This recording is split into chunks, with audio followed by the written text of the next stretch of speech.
that'd be morning, and that'd be, yep. Yeah. And the really great thing is that the initial prototype that we came up with was just like 100 lines of D3. So a couple hours of hacking around in D3, and you get an awesome visualization. Turned out to be more expensive to actually ingest a Yeah. small portion of Stack Overflow that we had than to actually code it all up in D3. So anyway, cool. Yeah. So just to add a little bit, because I was hacking on this some last night, is all I really like the solar end of things, except for the run. Yeah. So the last time I tried anything, I ran out of memory. You're out of memory and hard disk. Yeah. So actually, I ran out of hard disk yesterday, and now I'm.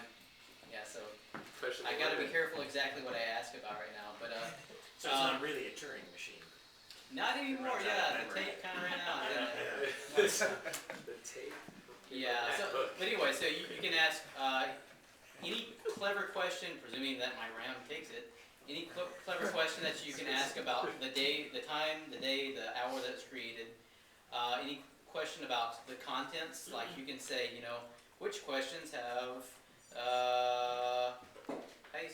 Furby the little fuzzy. Is it like more votes in the morning or the afternoon? Like when's he on his game or off? Okay, yeah. So there is a score, so you could probably game the system and figure out when people are upvoting the most. If you wanted to help you. Boy, can I do that query real fast? Yeah. Fine. Okay, so let's go back to the graphical thing and see how fast I can think. If I do a search for score from 10 to infinity. Okay, so all the higher scoring, this would be questions or answers together. So do you want to look at answers? Can you divide this by the total number for each point in time? I mean, how do you know that this isn't just people post a lot right in the middle there? Or people are uploading. This, so for all of the questions, currently, all of the questions and the answers in the Stack Overflow set that we indexed, this is a plot of all the questions above 10 points. This is the plot of their distribution. So right, but I'm wondering if you were to plot all questions, period, does it look just like this? Yeah, this is just a usage graph. Okay, so check this out. Let's do that. There's different ones. Well, no, do we assume that the ones earlier in the day just aren't getting as much upvotes? Let's actually ask. So there's every question, and there is so there is a difference. Yeah. So the smarter people answer stuff around noon. Wait, or is it that you post questions first and then you score them later? Right? Or maybe people are just friendlier in scoring things in the afternoon. Once they have their Morning coffee, versus they're more. evening. So is the time, the questions are the answers instead of the votes. When Yes. it's created. Also, is this like Well, and one of the things that this brings up is time zone discrepancies. So this is all in UTC. So one really interesting thing to do with this would be to normalize all the times to the local values, and then see relatively, okay, is this morning, evening, or afternoon, or middle of the night? So this could just be saying like the smarter people are on the West Coast or something. But we're not. That's unlikely. Or the nicer voters are not on the West Coast. Well, I mean, we are in Charlottesville. Is there any other questions? I wonder if I get. So how did you sample the data from Stack Overflow? Is this something that you could easily pull and say Yahoo Answers? They provide data dumps. I doubt it would be from Yahoo Answers. Okay. Or it'd be just terrible representation of the data. We can send out the link. There are a couple different sites that mirror all the data. Yes. It's very big. Give you an idea of awesome. when you This pull is down why the Stack Smart Drive is Exchange. Yeah, this is Stack Exchange dump for August 2012.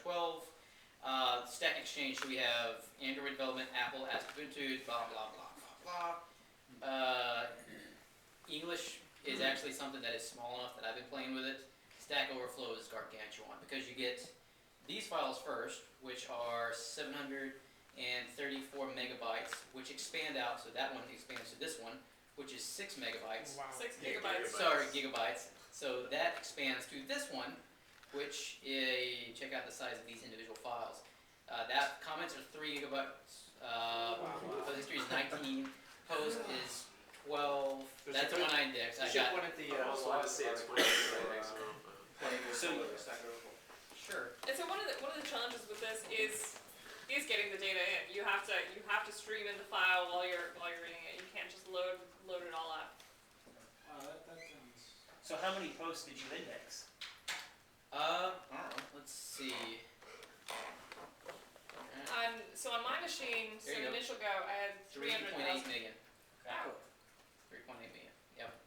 Those are questions and answers. So if you do want to get started with solar though, with Stack Overflow data is a really good way to, or Stack Exchange data.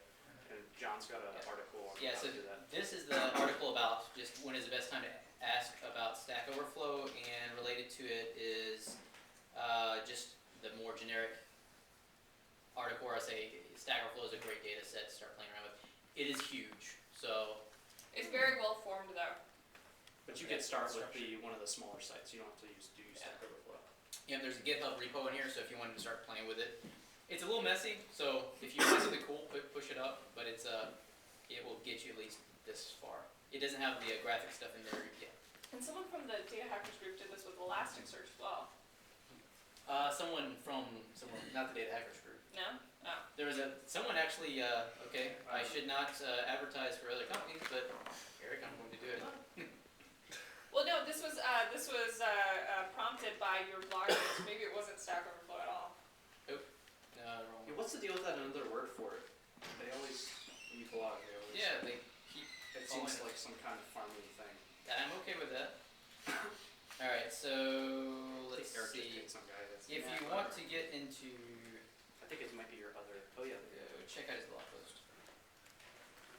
Alright, so this is not us, and this is not solar. This is Elasticsearch, which is sibling technology to solar, which is a very interesting technology. And so if you look at my article, I linked out to this other fellow that wrote a follow-up article where he did everything I did, and then he did a couple extra things that were kind of cool too. So I've got to write a follow-up where I one-up him again. Probably with graphical stuff, because he didn't have graphical stuff. So we'll do the graphical stuff next. So, anyway. Is there any other... Maybe integrate it with the asteroids. Right. The little circles kind of look. Good idea. Asteroids. Any questions?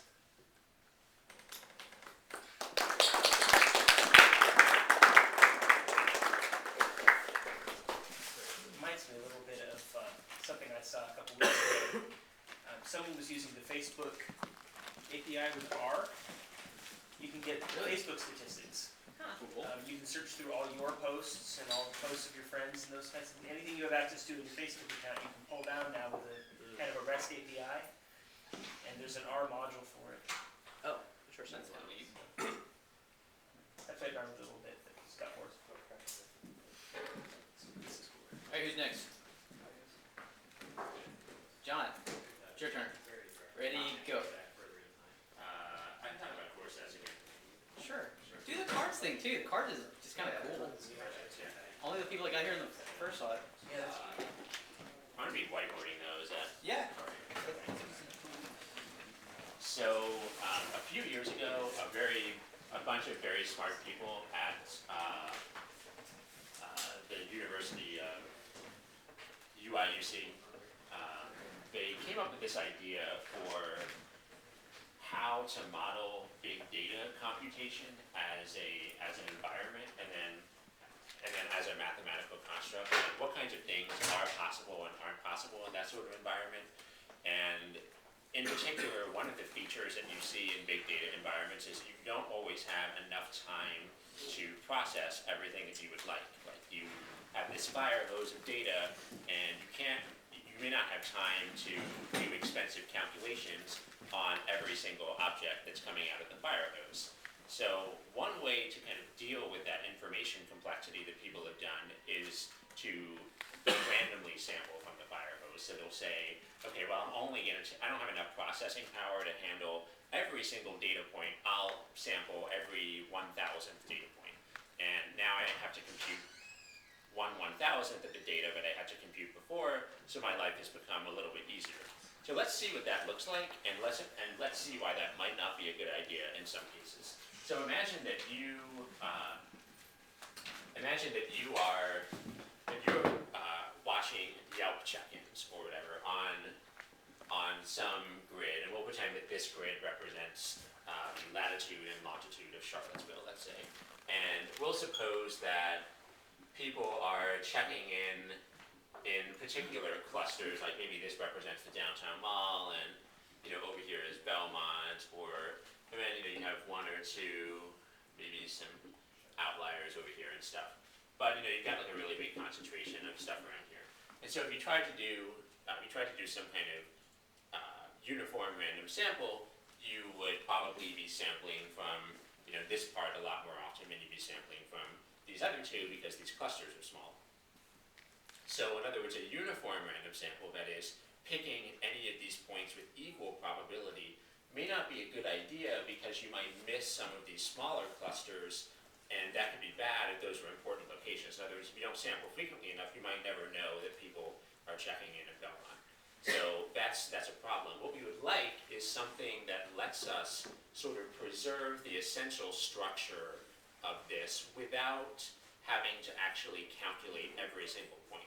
What if there was a way that we could sort of, in the abstract, know that these clusters existed, but without having to actually sample all of the points? Well, that's what core sets help us do. So core sets are a way, and that's CORESET, not core set like a drawstring girdle type thing. So I'll write that out. So core sets for your data, right? Yeah.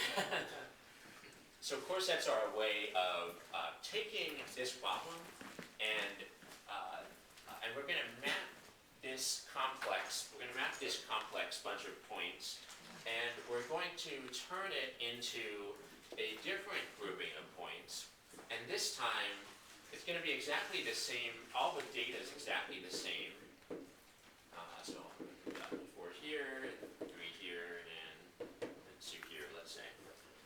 All the data is exactly the same, but now when we sample from this distribution or from this group of points, what we're going to do is assign a weighting factor and what's called importance to each of these points based on how important their particular cluster is relative to the rest of the group. So in other words, these points become very important.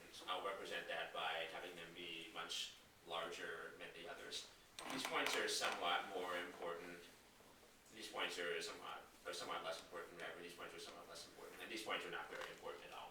So in other words, if we were sampling with uniform distribution now we're actually going to be way more likely to try to pick these points, the ones that were really important small clusters, than whereas before we would be kind of unlikely to pick those points. So we're shifting the distribution around such that we are more likely to pick the isolated clusters and the big, frequently occurring clusters.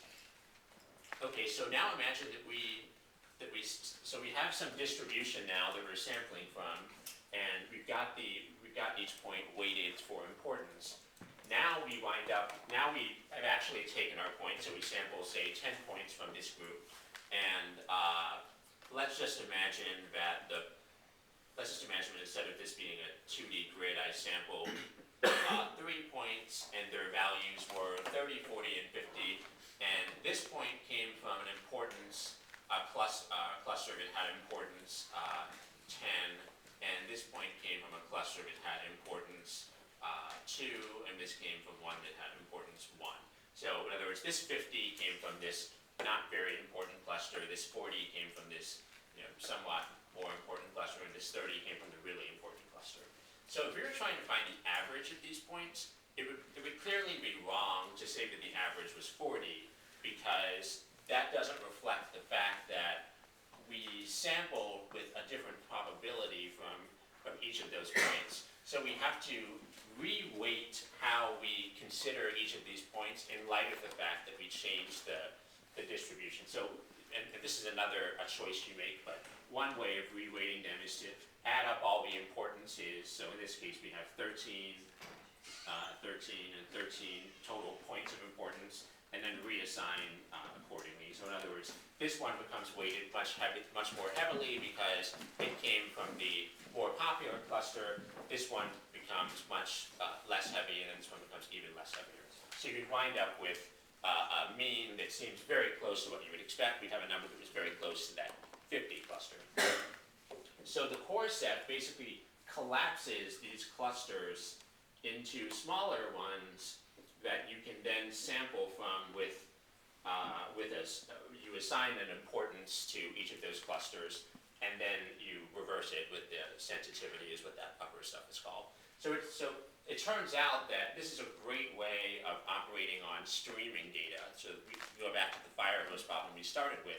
You don't have to worry about, you don't have to sample, with every 1,000 point. Now you can sample, or you don't have to sample every 1,000 point and worry about missing the small clusters. You can say, okay, I'm willing to trade off, and I'm willing to add more clusters to my grouping to get what I want. So that's what core sets do in a nutshell. They help you deal with really big data problems, and in a small way that's not too computationally taxing. So that's core sets. Any questions? Yes. Yeah. So one thing that wasn't clear to me. So when you assign each point into a cluster, you still have to know all of your data. So that doesn't take away. So no, you can do that online. You can. So if I show you, if I just show you a stream of data, and you don't get to see everything after my hand. So imagine that we have some data set that looks like that, right? So as I'm showing you more and more data, one way of calculating the importance is to start binning all of this data. So that let's say that this level represents 1, and this level represents 10, and I have 1, and 10. I could have bins that represent how often I've seen that particular data. So every time I see a 1, I'm adding stuff here, and as I move over here, I see, okay, I got a few of these, and oh wow, I've got a really small cluster around 10, all of this stuff. So eventually I get a frequency distribution that looks like whatever, and I can say, okay, well, it looks like that. I'm going to get a spike here, so I want to assign some importance level to that based on what I've seen so far. I want to assign a different importance level to that based on what I've seen so far. And so that would be one way of calculating the importance. There are lots of ways to do it. So the special sauce there is that you can make that judgment as the data's coming in. It's order in type complexity, right? Yes. Whereas the other questions that you're asking would be like order n squared, like what is the nearest point? You don't have to worry about that. You can get a good estimate by Right. how much less You can wait until one caveat with core sets though is that when you compute this importance weight, it's usually with respect to some particular question that you care about answering. So in other words, the way that you compute, and this is obviously an arbitrary dimension here, it's 2 dimensions, but you could have a 37-dimensional vector or whatever, but the way you compute that importance weight may be very different depending on the question you're trying to answer. So in other words, one core set is not necessarily useful for all the questions that you might want to answer. Does that answer your question about how you might come up with a weighting in an online way? Yeah. Okay. Yeah. Okay, so in your multidimensional thing, when do you decide that you're going to change your binning based on the distribution that you've seen? When you decide you're going to change Your binning, I mean, when you decide to update whatever those numbers were right there. So, I mean, at some point, Like, so when do you for decide example, let's say the that question, data's changed shape enough that you need to redo that. right, so usually you would apply it to whatever space the bin applied to. So in other words, if the bin applies to this set of data, you don't reuse that same distribution on a totally different set of data you haven't seen yet. You would be doing this core set computation for each set of data that you saw. Does that make sense? So in other words, I've collected all the points. I see. Now I have my frequency distribution. Okay, now I can compute the core set. Now go answer the real question I wanted to answer, So but it's not some. it's still streaming, but it's not completely online because you need to have that frequency distribution first. Correct, right. Okay. Oh, well, I mean, the frequency distribution can be done But it online. assumes the frequency distribution does not change over time. You're Yeah, assuming so that it's I always mean, drawn from the same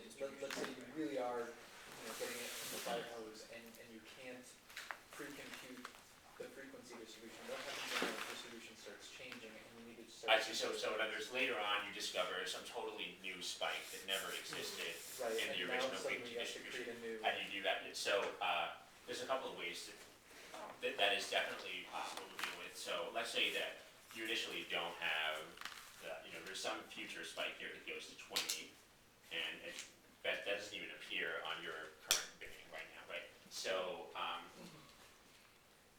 if you took the core set, at the point where there's no, this cluster doesn't exist because your frequency distribution hasn't taken it into account, then there's no problem there, obviously, because the data isn't there to begin with. So once you see the 20, you'll notice that that's different than what you have right here. So at that point, you can decide, okay, I need to update my frequency distribution because it is too different from what my binning looks like anymore. And okay, I've reached some threshold where it's no longer accurate enough, so trigger a recomputation of my core sets or whatever. It turns out that this operation is not very expensive. Most of the expense of core sets is in the calculation of whatever metric you're using to describe the space. So if this is a 37-dimensional space, that's probably where the expensive part is like figuring out all the collapsing all the k-means metrics and stuff. Yeah, exactly. Yep. Yeah. Now for something completely different. Anyone have any balls I can juggle? I want to see that. I can do 3, but that. 1, 2, 3. So like Doug, who just left, I want to cheat because I'm going to talk about something that's in a blog post.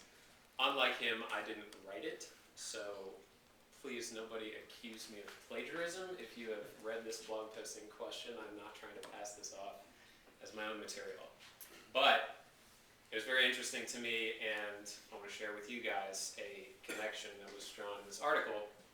I assume that most of us, or all of us, are currently or aspire to be engineers at a company, but certainly all of us, write software with other people, whether it's under the auspices of a formal company or not. So what I want to talk about is culture. And that's sort of a loaded word, as anyone who's ever done interviews for a company knows. It's sort of a way to weed people out. It's a negative filter. But it's important in the general sense for the company as a whole because it shapes the way things are done. But for engineers specifically, there's two different types of culture. There's the culture of the organization as a whole, and there's also the culture of the engineering organization within the company. And the thing that I think is very interesting about engineering culture is it can be defined by software. So we write software, and the way in which we do it can also be defined by software.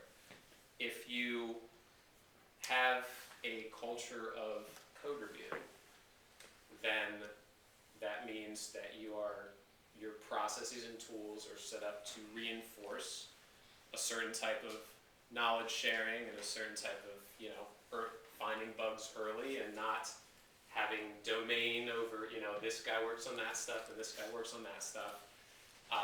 If your code reviewers insist that you check in automated tests alongside your code, and if there are well-documented ways in your external wiki to do it, and if you have tools that make it easy, then you have a culture of automated testing. So the engineering culture is defined by the processes and tools that we put in place to positively reinforce certain behavior.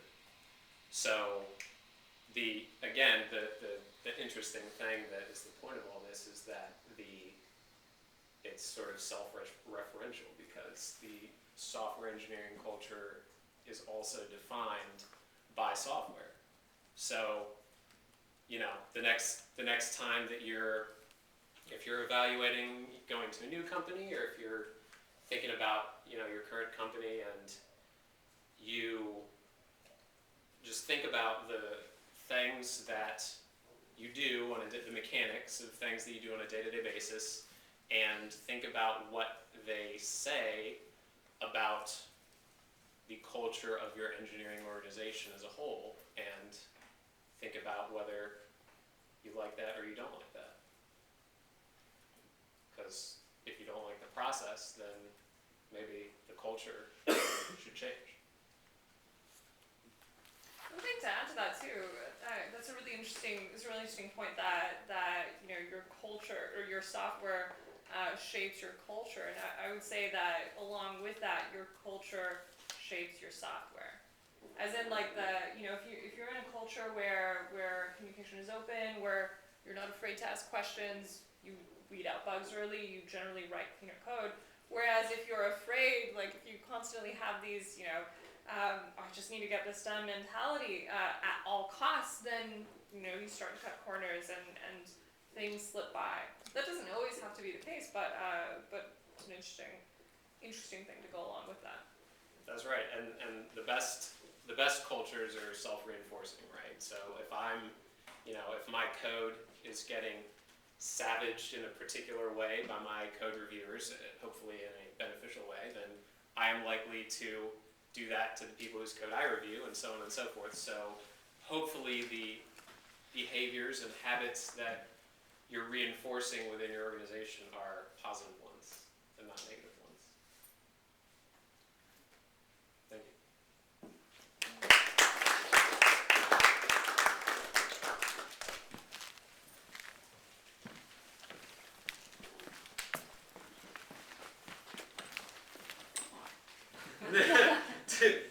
Two teases. I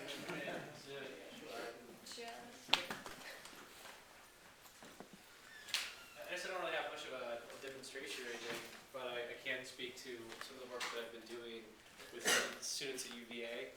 I'm Spencer, and I'm with Taxiville. John's sporting the logo today, and I'll actually get the whole setup.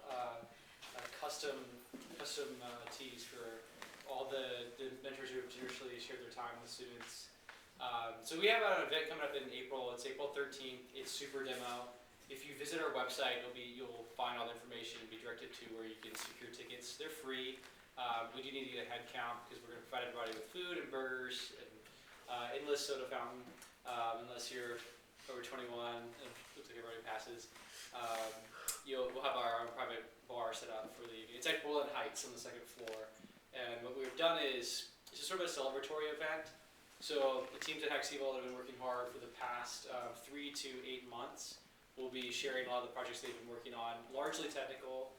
Many of you here have actually spent time with those students to support them. And we're also inviting the top 2 teams from schools around the state. So we're already working with 7, and I'm trying to get the last 3 to bring some students. Some of their school ecosystems aren't quite as mature as UVA, so they don't have as many students sort of working in entrepreneurship or even in technology. Some of them lack computer science departments altogether.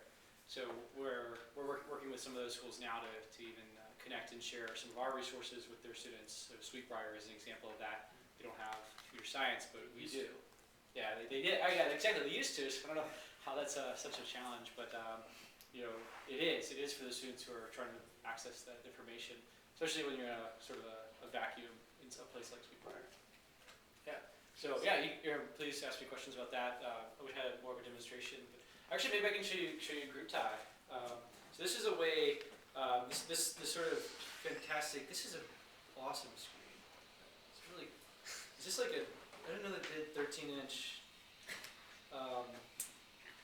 What's the high res? What do they do? Retina. They do that in 13-inch. I don't know, maybe your eyes are going bad. Let's see. Your eyes are going good. It's all retina display if you have poor vision. Alright. So, Startup Digest was sold to Startup Weekend about 8 months ago, and I called them up and was like, hey, what do you guys working on next? And they said a membership directory. I was like, well, that's perfect because that's what we need. We're starting to be overwhelmed with a lot of the people who are in our network. And overwhelmed, I mean, I was overwhelmed and trying to connect and understand like how everyone could help one another. So we have this system here as a way to visualize that network as it's growing, greatly and quickly. What's up, John? Out of curiosity, does everyone know what Hackseeville is? Oh yeah, I sort of glossed over that. I'll give you the elevator pitch then. Hackseeville is filling the void for students at the university who are interested in really putting the hammer down on entrepreneurship. If there was this has sort of become the classic funnel. If there was a funnel of entrepreneurship,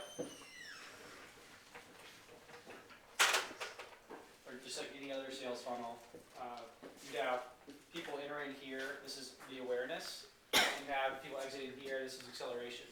And we have fantastic student organizations like the Entrepreneurship Group at UVA, socially minded entrepreneurs in Seed that are doing a lot of the work to do the speakers and workshops and bringing students onboarding them in entrepreneurship. And then you have sort of the classes that the university is starting to pilot.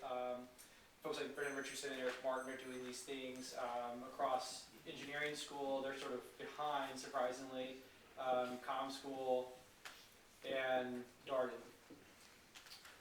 Even a little bit actually in the Curry School of Education. And then there was there's this lack of opportunity for students to say like, okay, I've been to the seminar, I get it, I want to actually do something, I want to build things, I don't have a resource for that. And that's where Hackseeville came in. We are separate from the university, and we are privately founded and funded by university alumni. So we give them those sort of practical resources and a kick in the pants. And this is our way of visualizing that network. We rolled it out just recently, so you could find, let's look at John Dominella. John's got a great profile here that allows us to look at, John doesn't do Java. I was going to say, you were talking about Java a moment ago, like finding people who can answer Java questions. We can find out who does that, actually. So you're like, man, I really need to get that Java question answered, but Stack Overflow is not really. It's the wrong time to ask a question. Yeah, it's the wrong time to ask a question. So we're like, okay, let's figure out who does Java. Okay, well, these 4 people. And let's say we'll go to John and we'll push, well, this is your account, so it's not, that could be helpful. But you don't do a back swipe, do you? We can go to Andrew, and then John can send Andrew a message about, hey, what's up with this Java question I have. This helps us to greatly and quickly connect our members between our students and the community without a lot of sharing of private information. And it's still pretty buggy, so we're getting there. The most buggy feature is the search, in fact. I know somebody who can help with it. Yeah. So yeah, and actually, so the gentleman that's with this group that's developing this software is in our group time, Jonathan Schuster. If you send someone a message, do they have to log into group time to see the message? They will receive it in their email, and then they'll allow them to respond to you, or they can log into group time. Similarly, like if you're getting to Basecamp, if everyone's used Basecamp, you can go back through Basecamp as well. Anyways, that's cool. That's my demo. So about how many students are you working with? So right now we work with about 25 to 25 students. It's 11 teams, put it that way. The teams range from duo partners to about 7, I think is the largest team. How many have gone through Hackseeville now? This is our second semester, so this is our first full year. We started last fall, and we will conclude for our first inaugural demo day in April. That'll be the first that we did, like going through Hackseeville. But it's a rolling type of program. You don't apply. You just show up, and you keep showing up, and then you sort of get brought into the fold. So it prevents students from sort of like, man, I totally missed out on that, and have to wait until next year. I only got 2-3 short years. Cool. Yeah. I can answer any more questions, but otherwise. Great. Thank you.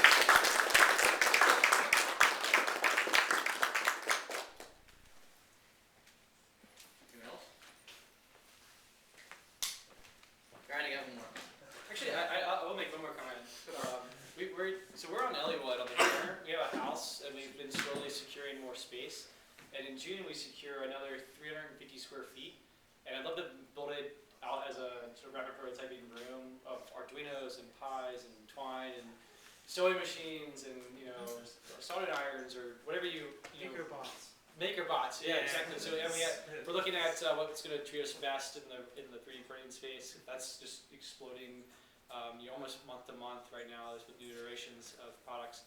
So I'm looking to you all. Like, what do you want? We can be a node in that kind of maker, hacker, build space in the community. And Hacksequel is, although serving students, very open and supported by the community. It doesn't work without you all, actually. So we see like Patricia and John there almost weekly. So is there anyone else? I have a stupid one. If there's one that's not stupid, I prefer. Okay. All right. So first person to get this right gets a cookie. I got a plate. It's a cup. It's a cup. It's a You cup are of aluminum correct. foil. Man, you're exactly right. Okay, but what does it do? Keeps alien waves from. I haven't proven that yet. I suspect you're right. But it does something else. What's in the cups to amplify What's in the box? wireless signals? It does not actually do that. That's the first wrong answer of the day. Okay, cool. The greenhouse. That was my It's guess. a Yeah. No, first phase of it. Hey, wrong answers are just as useful So, as right answers. This You is scam people out of money. To what? Does it improve cell phone reception? When you're If you put your cell phone in it and then walk around, I think it might. Also improves brain cancer. Okay. Any other guesses? It's a thermos. Ooh, good one. This is a very rudimentary capacitor. It's called a Leyden jar. And I learned how to make it in high school, and I've been perfecting it ever since. So the basic ingredients are aluminum foil, tape, and one of these frat party cups. Solar. A dielectric. That is exactly right. You get one of the cookies. Yep, so you got aluminum foil outside, and if you wanted to talk later, actually a really good technique for applying it. You've got to get the aluminum foil on the outside, aluminum foil on the inside, and this dielectric layer that is as thin as possible but does not commute charge at all. I suspect this cup is actually, they must be making it out of something slightly different because I feel like the charge is bleeding a little bit. But presuming this was as good as the ones I've made in the past, you can really pack a punch. Basically, you got to find something to charge it up. And unfortunately, all the screens that they make today don't work. But you used to, when you go to the front of the screen, it's, what's that funny feeling? That's a good thing to charge the cup with. And in the winter, when things are dry, then every once in a while you walk around and you notice that something commonly zaps you. That's a good way. So I used to, in my old office, like if you just walk around and touch anything metal that was grounded, like the screws on outlet covers and sink faucets, it would just shock the crap out of you. So that's actually a good thing. So I found out that in this office, these IKEA chairs work really well. And I did see a wool coat over there, and that'd probably help me, but it's woman's attire. I think it was your coat. I do have a wool pea coat if you need to borrow it. I actually was wearing it earlier, I just didn't tell you. Okay, so right now I'm charging it up. Unfortunately, it's a little bit of a humid day, so wait, see if you can hear that. So every time you can hear that, it's additively increasing the charge. The negative charge on the outside surface really wants to get into the positive charge, comparatively positive charge on the inside surface. Not much separating it. They're stuck together. And if you touch both surfaces, then you conduct the charge where it wants to be. It wants to get to the other side, and your body becomes the conduit. So do I have a volunteer? No. You want to? You've done it before. You say this. Masochist. You're a masochist. Health insurance cover? You have to know. Not yet. Do you have any heart defects? All right. Well, anyone besides Patricia, be a daring soul. It is fun. All right. Come on. Try it. Right. It's not going to be quite as much as it could be because it's a little bit humid. Should I be All right. scared? So this is also We're gonna have to go electrocute. a psychopathy test. We'll talk about this later. You know it's going to shock you. Does it still bother you? Okay, as soon as you touch that cup, it'll go through both. Do you have a heart condition? No. Okay. Not yet. Touch it. No, with that hand. What a wimpy. Well, so it did indeed store it. Used to, I was a resident assistant RAT, as my friends used to call me. And I would charge these things up really high. You could get them. I've been on paths where they hurt.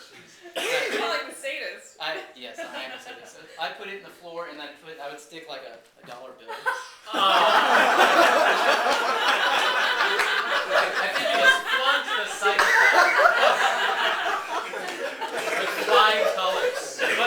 But the sad thing was that it was a trick on me, as it turned out, because in order to make the thing discharge, you have to pick it up and touch the other side. I would kind of had the door open, so I'd watch what people did. They'd come up to it, and I'd be like, "Oh boy, here we go." And they go, Yeah. "That'd be it." Well, so anyway, that's my science experiment for today. Lock that man up. All right. Is there any other just really short ones want to go, and then we'll get to the community? I can go real quick on something. Yeah, sure.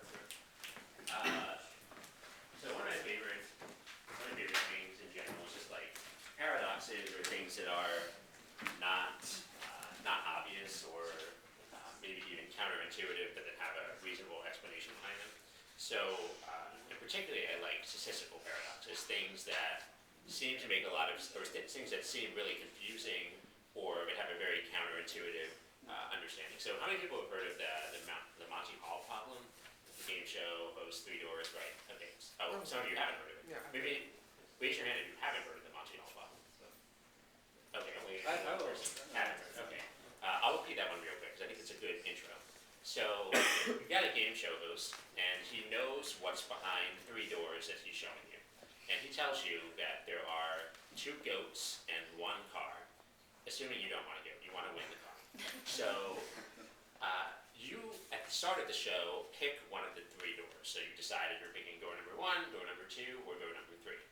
And the host opens one of the doors that he knows is a goat. So you can't have picked both goats, obviously, so one of the remaining doors will be a goat.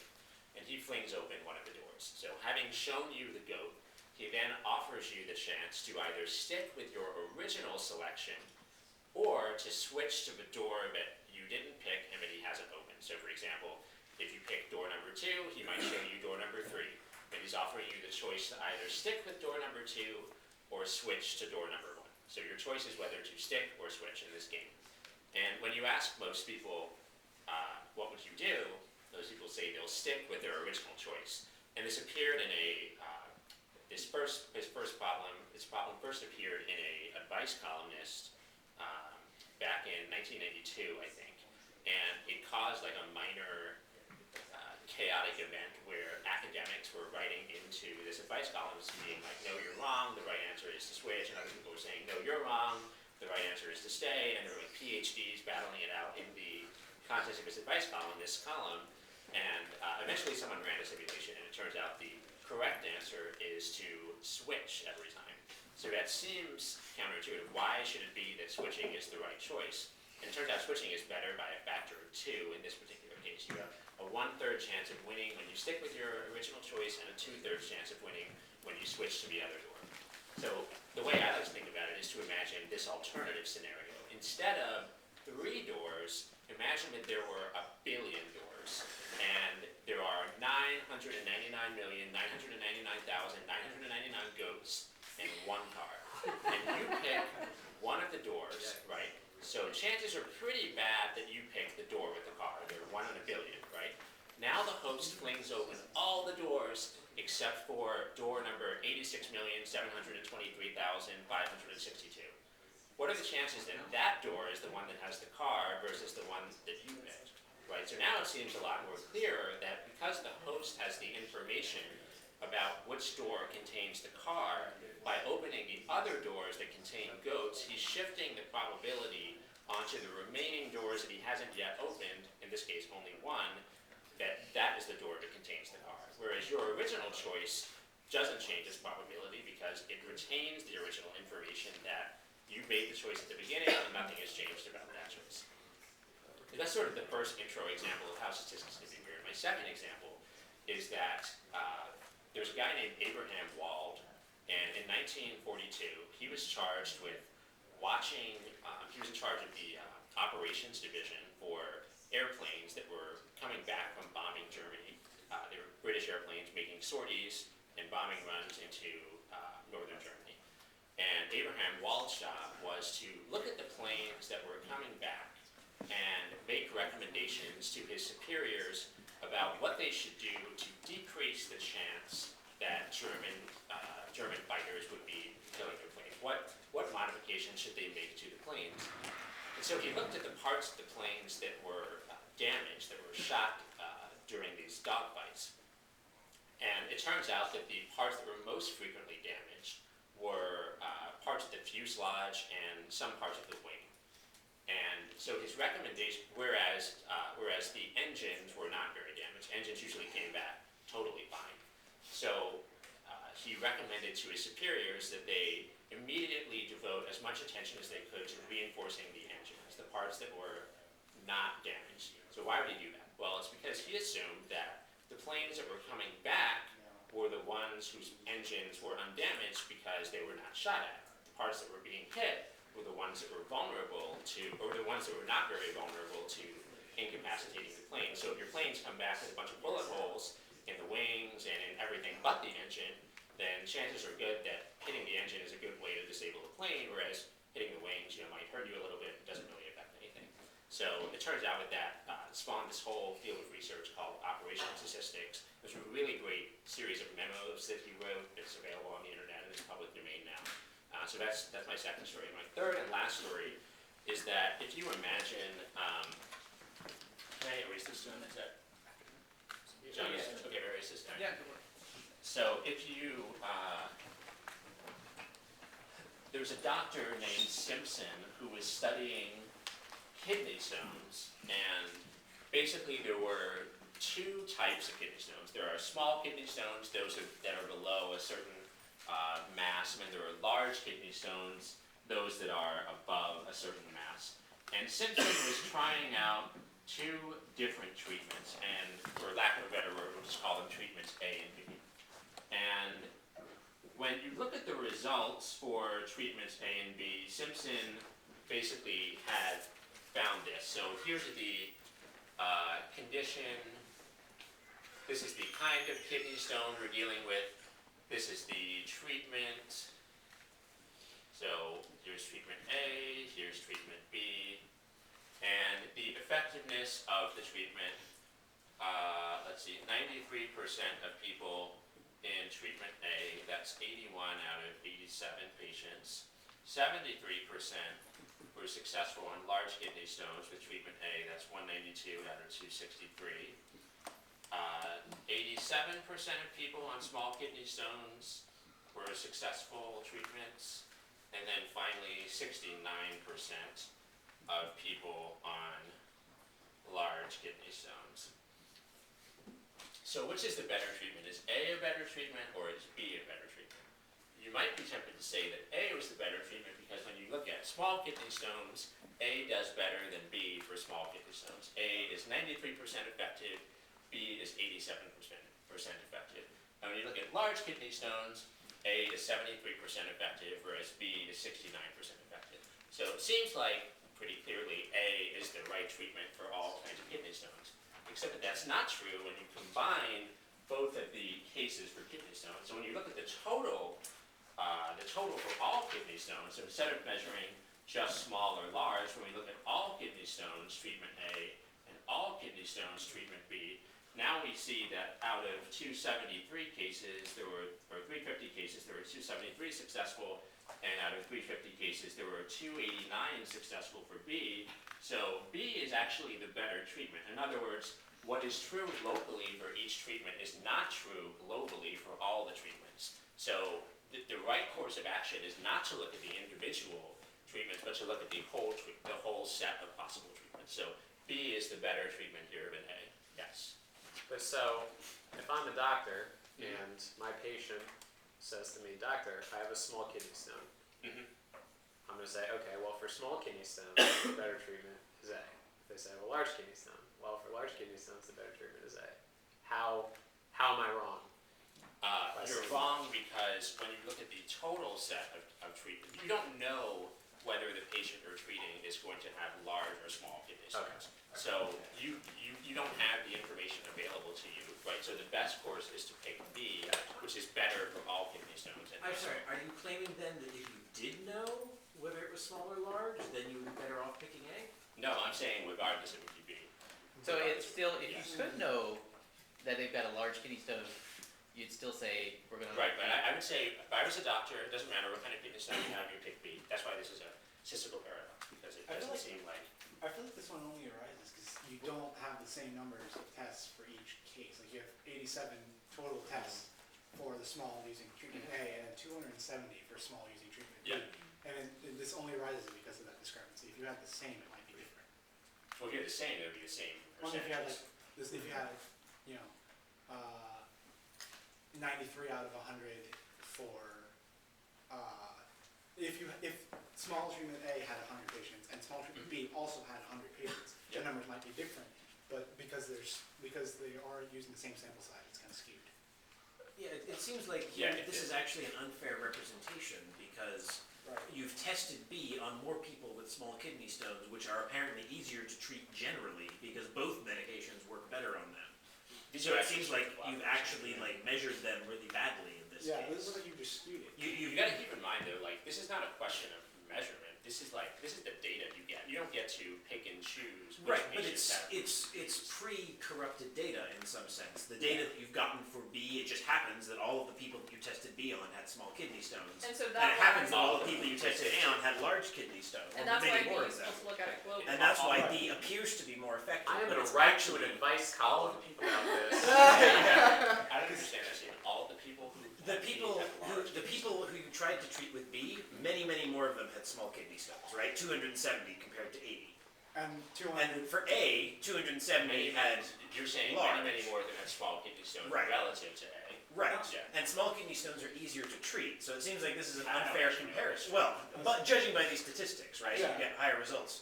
So this seems like it's an unfair comparison to say that B is better, when actually what you say is that your study sucks. Right? The actual problem here is that you tested B on a bunch of people that had easy kidney Well, stones, you tested A on a bunch of people who had hard kidney stones, and then you say, oh, B is better. But maybe But this, it's maybe not. this is a better way of looking at it. Let's say that you had two different diseases. So forget about whether they're small or large kidney stones. So there's no, like this would be called the common cold and pneumonia or whatever, unrelated diseases that have nothing to do with each other. And you're given a set of patients. You don't get to mix, you can't turn the people that have colds into people that have pneumonia.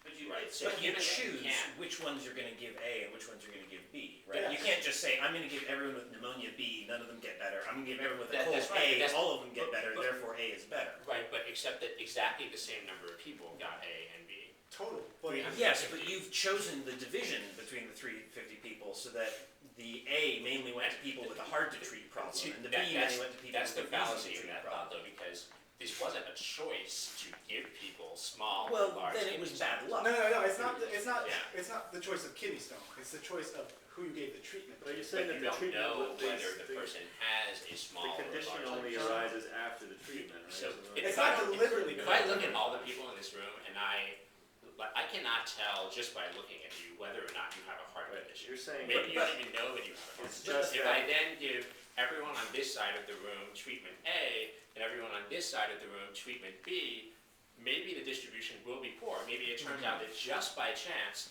more people have a harder heart condition on this side and fewer people have a harder heart condition on this side. That doesn't say anything about the effectiveness of the particular treatment within the bounds of that distribution. the way this problem is set up, it sounds like the condition that is found after the fact or even kind of outside the study is integral to the study, and that's not I the feel case. like Yeah. it's not deliberately skewed. I wouldn't say it's deliberately skewed, but I'd say that if we can look at the numbers and say that treatment A, or not treatment A, small kidney stones are objectively easier to treat because they're smaller. Sure. So because more people took in treatment B Actually, have I small don't know. kidney I don't know anything about kidney stones. I have no idea if that's I'm just accurate. looking, I'm assuming the numbers like based on percentage. I see. Okay. So because they had treatment A, which is easier to treat, and more people had treatment A, a larger percentage of people who got treatment So what's interesting about this, John, is that If it's harder to treat Sure. paradox, the logical implication is reversed in this case, because if you presented the 83 versus the 78, then everyone would say, well, treatment B is better. Now you look at the case by case, given a distribution of the kidney stones, A is always going to be better. However, if you looked at the aggregate, it would be wrong. So in this case, the logical implication is flipped, but there are other instances of Simpson's paradox where you don't want to look at the broken down by case small or large or whatnot. You do want to look at the aggregate.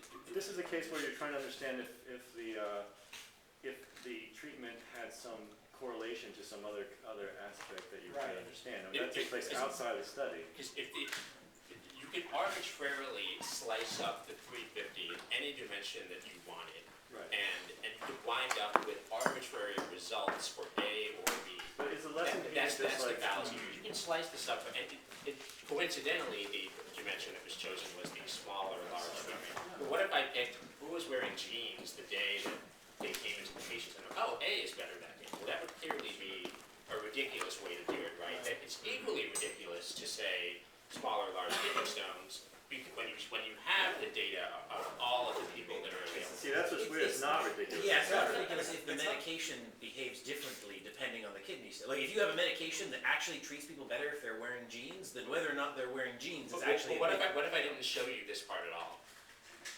If you didn't show me that part, Like, then I would what if I erroneously said- conclude. What if I B said is the this is better all the people medication. that came in before 8 o'clock, and this is all the people that came in before 10 o'clock? Would you still say that A was a better treatment for people who came That's in? why this is Yeah, such a I would tricky- say that A was a better treatment, and that for some reason this disease is affected by time. Because these That's what I'm treatments, saying. because the treatments. That's an arbitrary coincidental choice. So, It doesn't seem I'm, like it. I'm going to affects start talking over people just briefly. Sure, yeah. Alright. This is actually really cool. I'm going to advertise for us going out for drinks after this and talking all about this and solving it. But in the meantime, Yeah, this is not really. I think Eric wanted to go, and then I did want to take just a little bit of time to talk about community stuff, whatever we need to. I don't know exactly what we need to talk about, but So we did. We had maybe the overly ambitious goal of trying to compare who is on time more often, Amtrak between here and Washington, or Amtrak between here and Washington. That's my shitty. That's here. So we did some scripting, and basically what we could show is we collected a bunch of weather data, and what columns for whether it was foggy, rainy, or snowy in Charlottesville. We also collected some airplane data, like when they were on time or when they were late and how long they were late. And then we also had some train data. So we scraped Amtrak, weather, Wonderground, and flight stats. And it was fun hackery of trying to get it because they wanted to ban us. So that's what we did. And then we thought, oh, once we have all the data, the rest of it will be really easy. Turns out our Excel foo is not as good as we thought. But so we kind of hand put some data together, and I'll let you talk specifically to what we have for data. So what we end up doing is correlating and comparing the different Amtrak routes. The Crescent is one that this is all Charlottesville to which one? I don't know which one direction is this. Which one it says? What is this called? So yeah, this is Charlottesville to Washington, which means the Crescent originates in New Orleans, the Cardinal originates in Chicago, Northeast Regional originates in Lynchburg. So that factors into these numbers, and so it's not surprising that if you look at, we're just looking at, even though we're looking at the route from Charlottesville to Washington, we're not doing any adjusting yet based on how late it was departing. It's just based on how late does it arrive in Washington, because that's what we're talking about, comparing here versus if you were to take a flight or whatever. So not surprisingly, the Crescent has the greatest variability. It is 30 minutes early to Washington, 90 minutes late, and 28 minutes early. The Cardinal is late each time, 29 minutes, 11 minutes. The Northeast Regional is marginally late, and that shows up here. You have a very flat line for the Green Regional. The Cardinal is totally obscured, but the Crescent has this crazy bump. So we looked at, if you're curious, flights on the same day were, during that same time, were very flat. Only one flight out of 20 was late, and it was rainy that day. So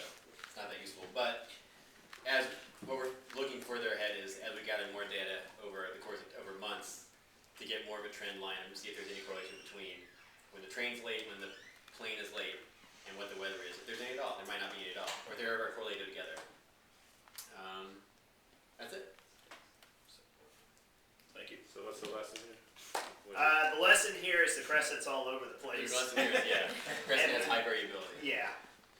So, and the Northeast Regional's just a little late, but not bad. Very So. reliable.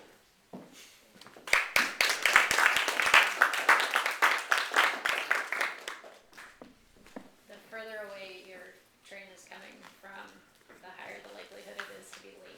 The other lesson, though, is that's not my experience on that train. So that was just 3 bad days. Right. So, But it was only the 3 data minutes. totally lies. Yeah, sometimes it's late, but it's But like 3 more like minutes 1 is out of 5 trips, not every single time.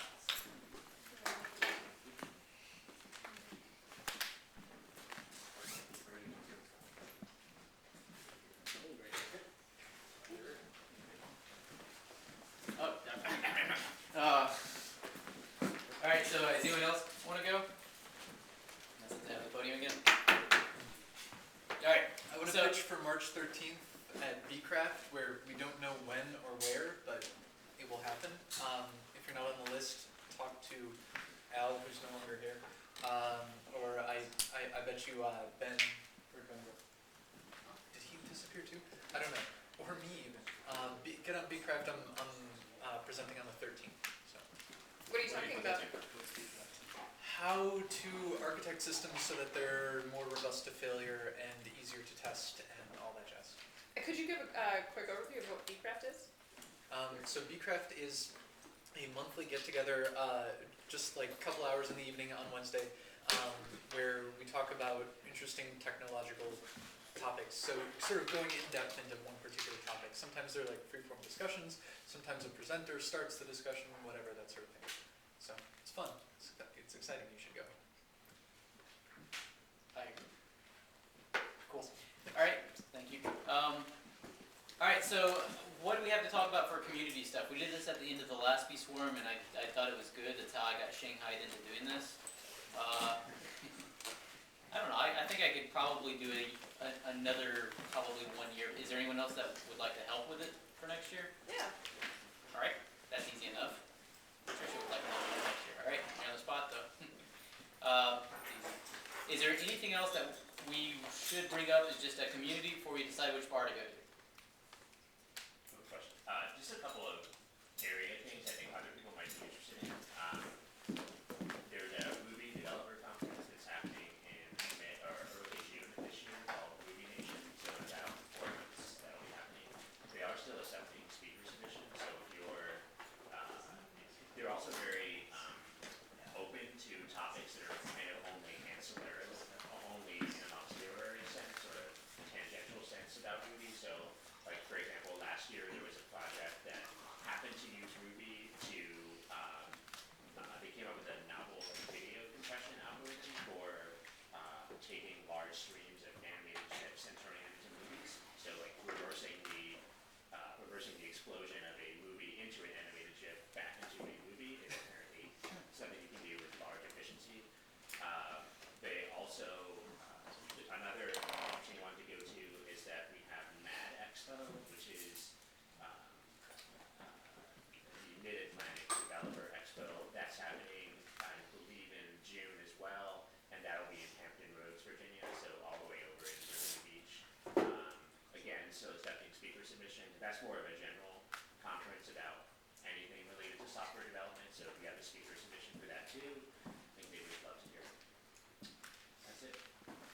Eric, what is the data thing that kicked off the whole impact situation? So, June 1st and 2nd is the National Day of Civic Hacking.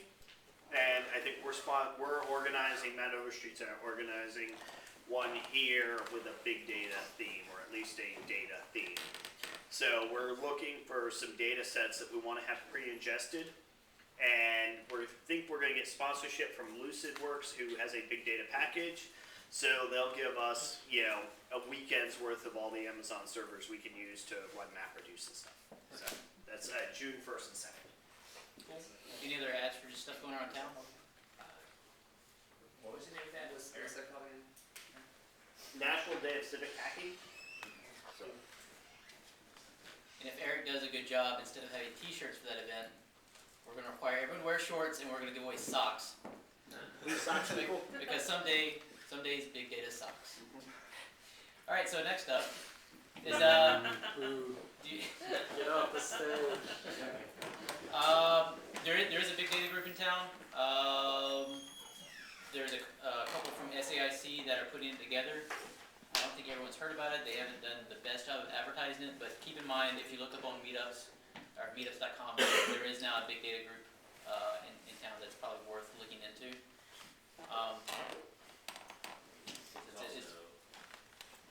Yeah, they're a big data group. And there's also, Peter? Yeah, that's true. We have a big data group in Richmond. We meet the third Tuesday of every month. You can find it online at rvadatahackers.org. More information. There's a Google group, so anybody's interested in data hacking in Virginia. I mean, it's just a short drive down the hallway, and we try to get some interesting speakers. We had Don and Patricia there last month, gave a really great talk. So if anybody wants to give a talk or has something they want to share, encourage you to get involved. Yep, and from going to both groups, I feel like the Charlottesville group is kind of more like plumbing, what are the tools that you use, and the Richmond group is more like analysis, data mining, what are the algorithms that you can use? Is that kind of your feeling about your group? Well, I think that's where it's at right now because the group is driving the interest and there's some more stats people showing up. We're trying to have basically the data mining, programmatic data mining using algorithms and just taking a more statistical approach to looking at data. We're trying to include data visualization component and then also the infrastructure. And so we're trying to cover the gamut of big data analysis. Right. More things? All right, where are we going? If you guys want to hang around, I'm up for a South Street Brewery. Any other nominations? I might go there by myself if no one else wants to go. All right, I'm going to South Street. Cool. All right, thank you guys so much for showing up.